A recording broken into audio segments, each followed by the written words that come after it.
You may have seen some videos or articles recently talking about Wolverine in Falcon and the Winter Soldier. Well, believe it or not, there's actually good reason that these conversations are being had.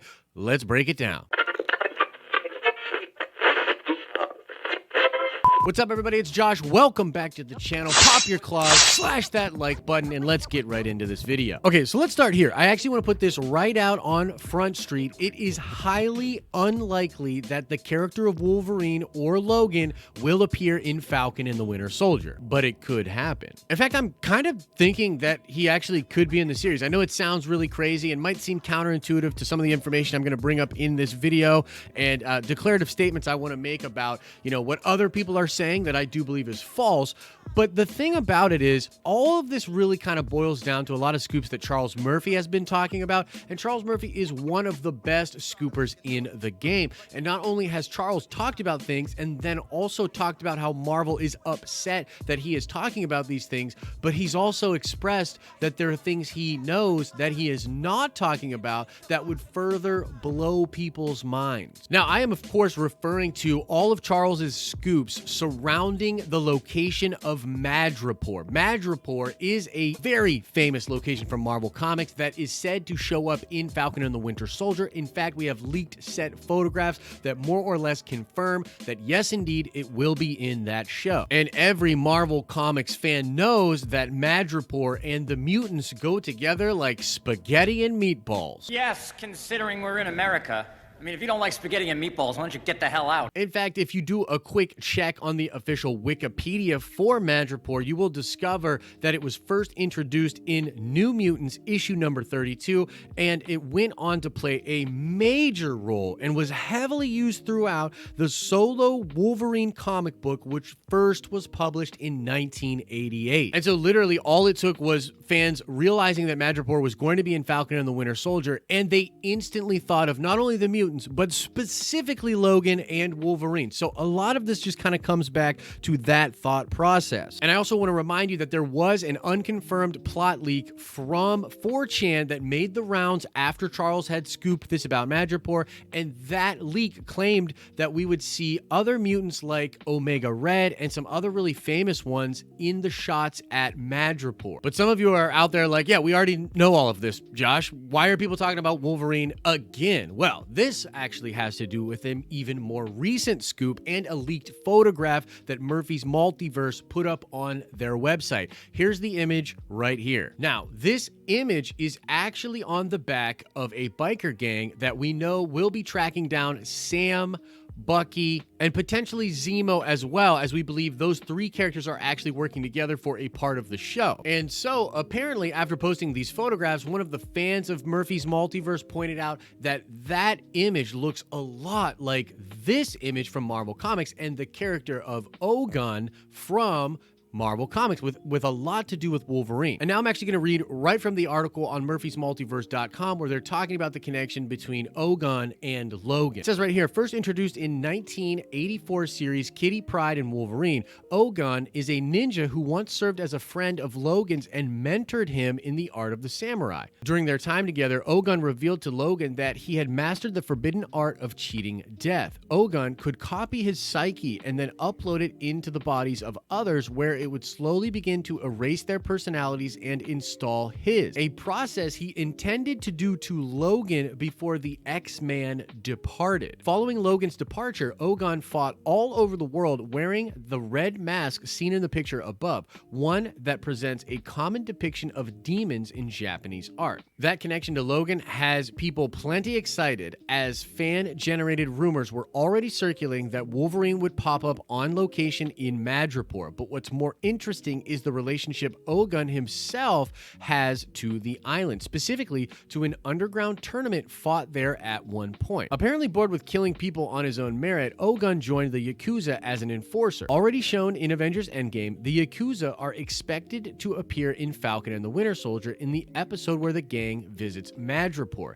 In that regard, it's possible that we see Logan as the head of the Yakuza biker gang, thus explaining the symbol on the jacket. Okay, so that's obviously not a direct line. It's not confirming that Logan's going to be in Falcon and the Winter Soldier, but it is a big reason as to why many people are talking about this again. On top of the fact that, of course, Madripoor has deep connections to Logan and that character in Marvel Comics. So that's the official report and all the new information that's out there. But now I kind of want to speculate. You know, it's been some time since we talked about all of this, so I think this will be a really interesting trip to Speculation Town. So here we go. First of all, let me just state that I am almost 100% certain that mutants will not only show up in Falcon and the Winter Soldier, but that they will be discussed during Falcon and the Winter Soldier. There were some reports that it is possible that a secret base of Nick Fury's will be the destination in Madripoor that both Bucky, Sam, and Zemo are actually looking for.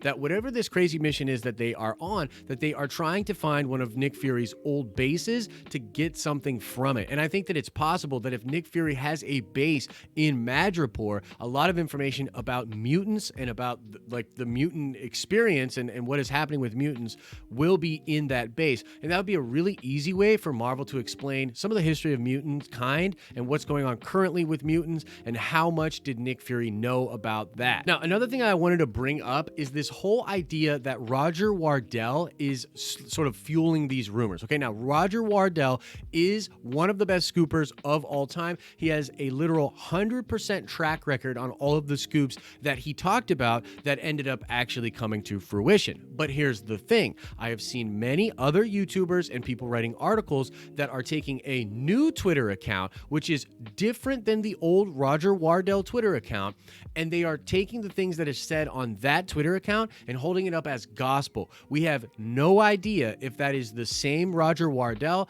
and it actually probably isn't. I mean, why would he create an entirely new Twitter account after the other one went radio silent? It doesn't really make sense, and so I've always considered the stuff coming out from that Roger Wardell account to be bullcrap. A lot of people are saying that he's the same dude. I don't agree. And the reason that's important is because I saw other people here on YouTube talking about something that other account mentioned, and that is an X-Force or Weapon X show, which will be a prequel to Falcon and the Winter Soldier that's coming to Disney+.